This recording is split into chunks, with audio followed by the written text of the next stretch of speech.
こんばんは。大家好、我是プアルです。さあ、弓の新指揮官アクティブスキルが少し残念な結果を残してしまいました。以前こちらのショート動画で秘宝としてお伝えしましたが、なんと新指揮官本人が発動した回復でないとダメージが発動しなかったんですよね。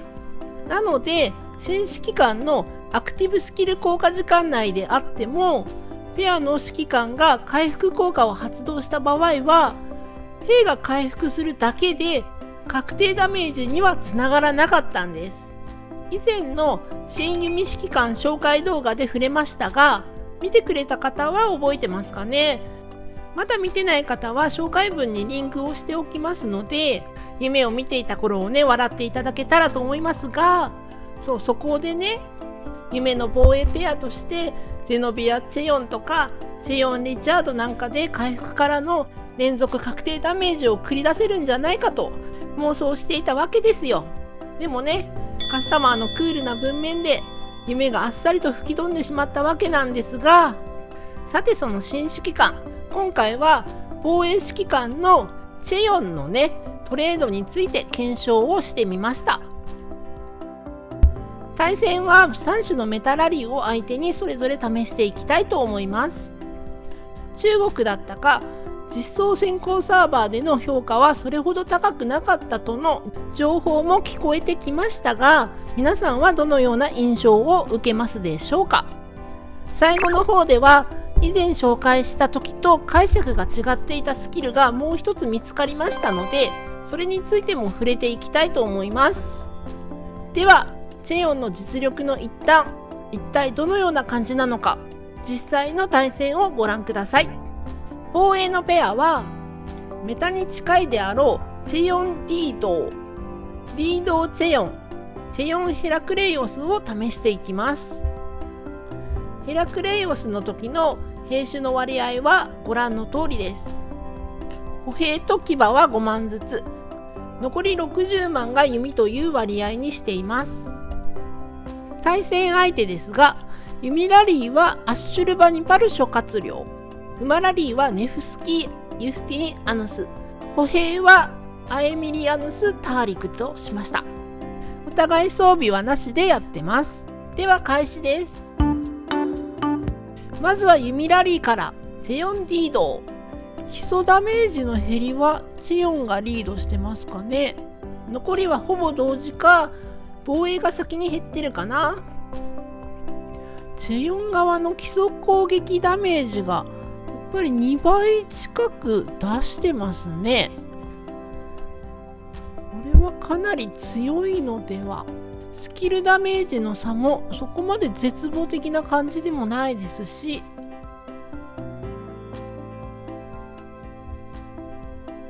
アッシュルが赤くなりました。チェヨンも赤くなってますね。この勝負は結構長引きそうですね。時間がかかりそうですが、少し差が出てきましたかね。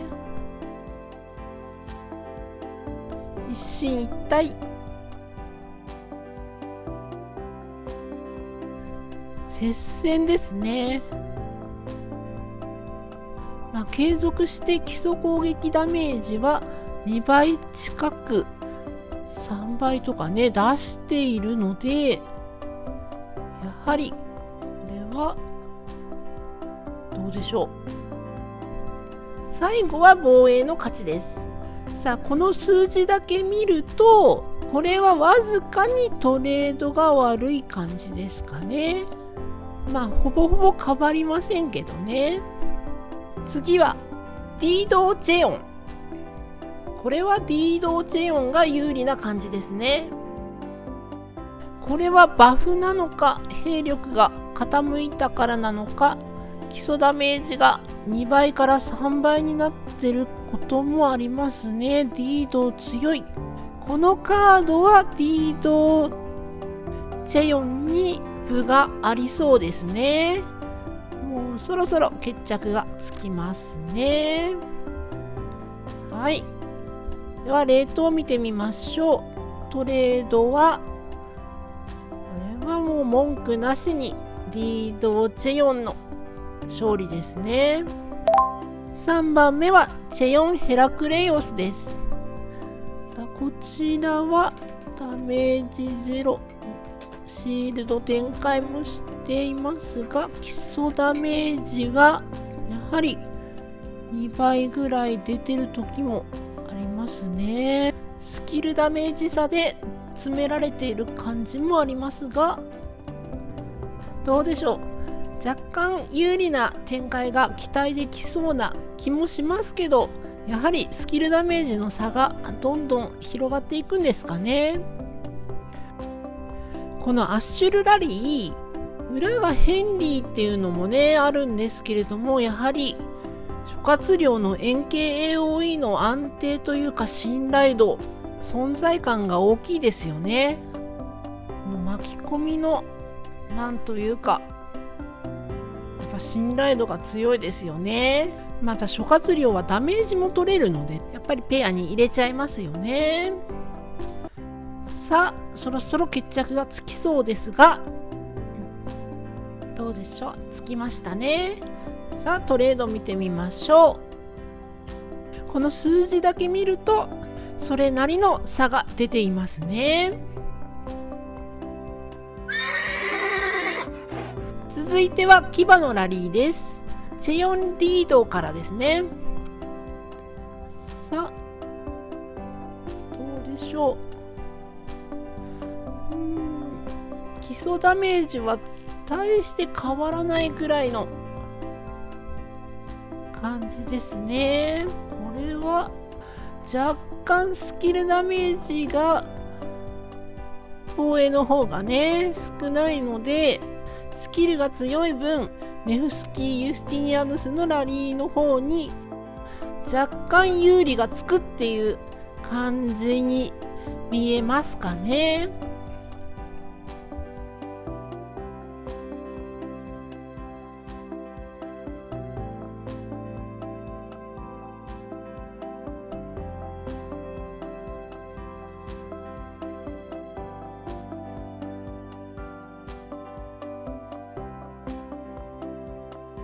そろそろ終わり、決着がつきそうですかね。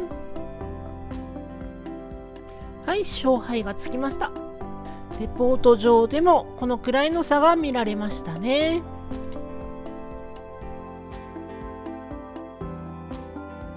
はい、続いてリードチェヨンですね。リード前だとスキル回転が速くなるはずですが、どうでしょう。リード前だと少し減りが激しいですね。リードの方が先に減りましたが、中盤でトントンリードが粘ってるような気がしますね。これはどうだ。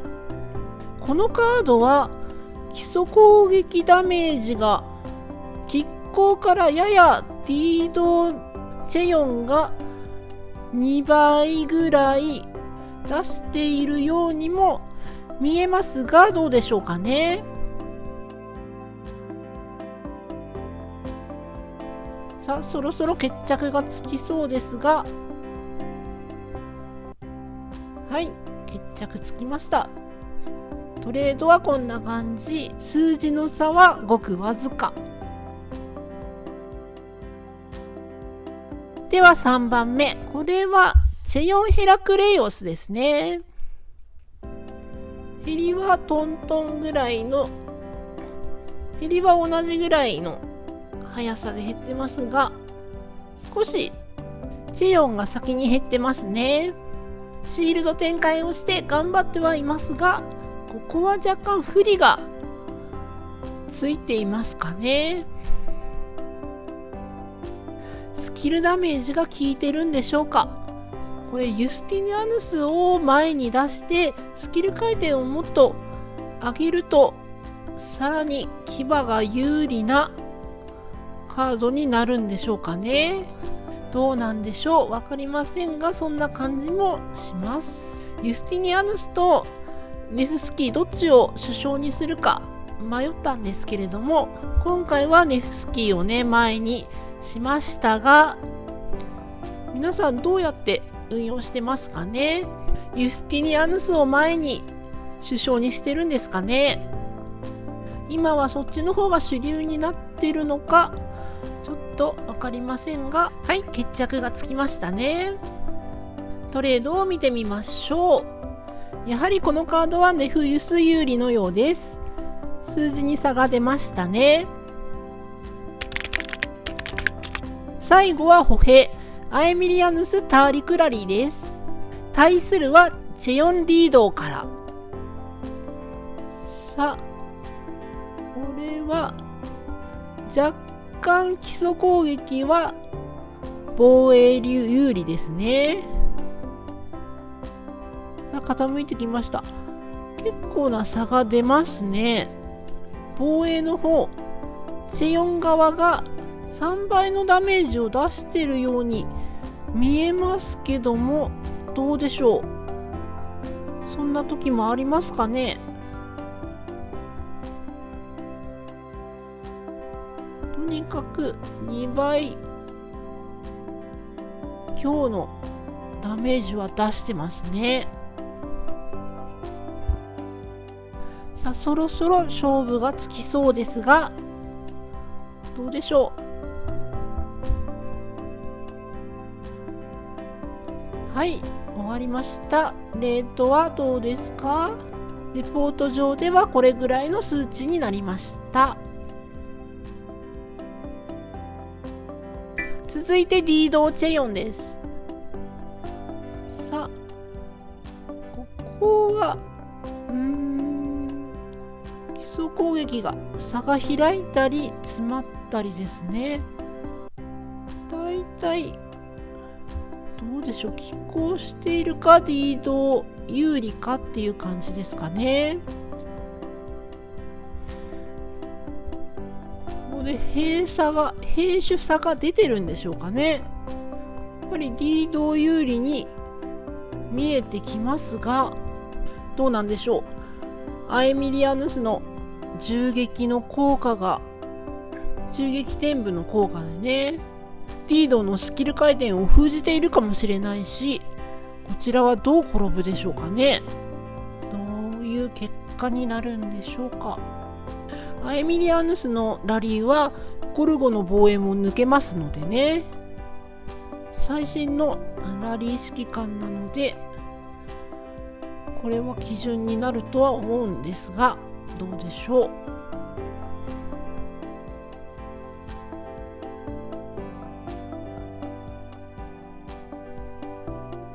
そろそろ終わりに近づきました。はい、終わり。さあトレードですが、リードチェヨンに負けがついてますが、数字は僅差です。さあ最後はチェヨンヘラクレイオスです。これは明らかに差が出ていますか。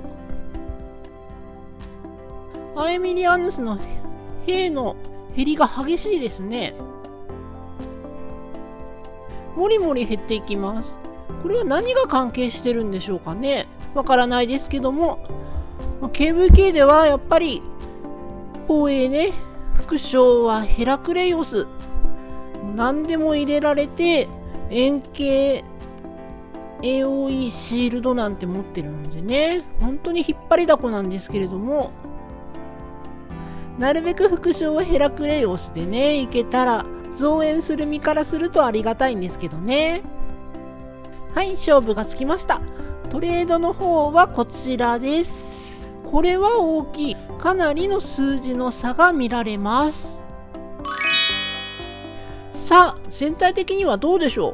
全てのメタに対して安定して戦えてるんじゃないでしょうかね。騎馬のネフスキー・ユスティニアヌス・ラリーは突破力こそありますが、囲んじゃえばねなんとかなりますし、基礎攻撃のダメージ比を見ていると、実際に長く続く防衛の時にはかなりいい感じになりそうです。ゴルゴーヘラクレイオスが抜かれるラリーペアに勝てるというところも評価に値するのではないでしょうか。さてここで私が以前チェヨンのスキルを紹介した時と実際の解釈が違っていた件なんですが、そのスキルというのはこれ、高麗守護ですね。継続的な上昇バフであるヒットポイントと防御力を5秒間無効にするものなんですが、すでに動画を見ている時点でもしかしたら気づいている方もいましたかね。そこで紹介した時に、私は継続的という言葉を単に何秒間有効だよとか指定されてないバフ全てが対象になるんじゃないかと想像してしまったんですが、実は継続的なバフという定義があったんですよね。それは一体どういうものなのか。まずはこの戦闘記録を見てみると分かってくるんですが、対ネフユスラリーの記録です。一例のスキル万里遠征を見てください。文末に継続しますとありますよね。そして左端の臨時バフ欄に効果数値が出てるわけですが、次に高麗守護が発動しヒットポイント20は消えています。では他にもネフスキーとユスティニアヌスには計4つほどの防御力やヒットポイントが上がるスキルバフがあるのに、それは一体どうなっているのか。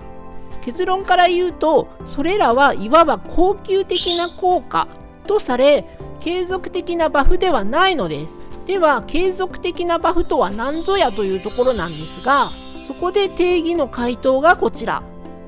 何らかの条件が発動され一定時間続く臨時バフのことだそうで、例えばマップ上にいる時とか拠点を攻撃した場合などと書かれているバフのことなんですね。なのでそもそも条件が何も書かれていない単に防御力 20% 上昇などと書かれているようなものはそれに当たらないということだったんですね。もし恒久的な効果の方も無効にできていたら、短命が続いた弓防衛指揮官の呪いが解けたなんて、それはもう弓戦の方たちを中心にね、もっと歓喜の声が上がったと思うんですけど、今回の結果はどうだったでしょうか。こちらが最終的なトレード一覧ですが、